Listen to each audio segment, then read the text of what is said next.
Hello to everyone in the Kingfisher family and welcome to 2026. Today I want to ask a simple question, but confronting question. What actually sustains the disciple-making movement? Not what starts it, not what excites us in the beginning, but what keeps it alive, multiplying and faithful long after the enthusiasm fades. Because history shows us something sobering. Many movements start in fire, but die in structure. So what keeps a movement alive? I want to share a few principles that will keep a movement alive and vibrant and forever lasting. And the first principle is this: movements are sustained by obedience, not information. Jesus did not say, teach them everything I commanded. He said, teach them to obey everything I commanded. When discipleship becomes about knowledge, people gather. When discipleship becomes about obedience, movements multiply. In healthy movements, every encounter with Scripture ends with two questions. What will I obey? And who will I share this with? Delayed obedience eventually becomes disobedience, and movements slow down. Second, simplicity is not optional. If what we do cannot be reproduced by a new believer within weeks, it will not last. Movements collapse when they need buildings, when they need paid professionals, when they need complex training, when they need spiritual experts.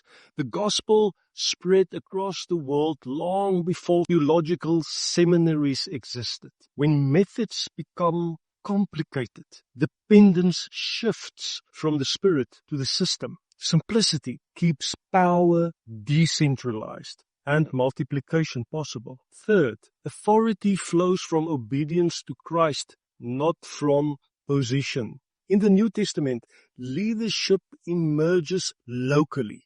It is recognized, not appointed. Everyone is permitted to make disciples, to baptize, to gather believers, and send others. Movements stall when control replaces trust in the Spirit. The moment leadership becomes a gatekeeper, reproduction slows.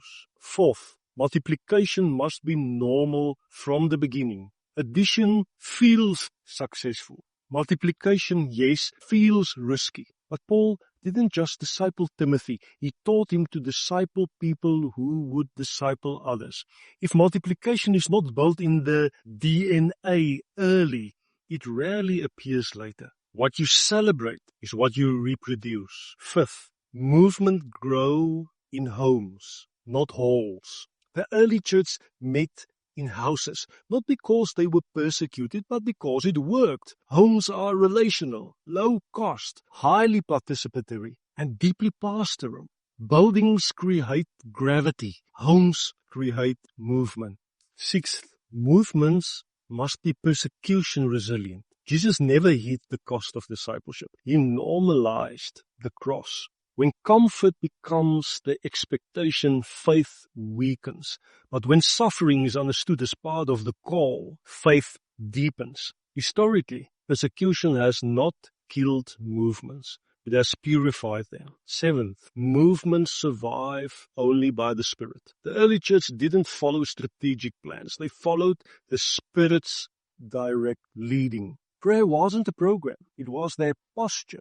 When prayer declines, control increases. When listening stops, management takes over. Movements die when we replace dependence with efficiency. Eighth, freedom needs shared DNA. Movements drift when core beliefs are unclear, but they suffocate when control replaces trust.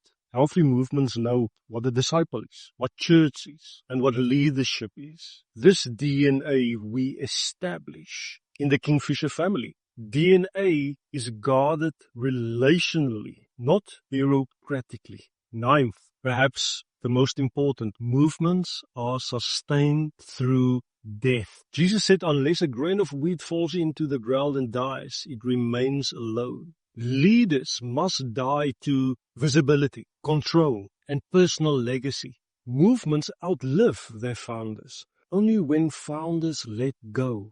So let me leave you with this. A disciple-making movement is sustained when obedience, simplicity, decentralization, multiplication, and dependence on the Spirit are protected, even at the cost of institutional survival. The question is not, can we start a movement? The real question is, are we willing to get out of the way once it begins? May you have a wonderful, blessed 2026.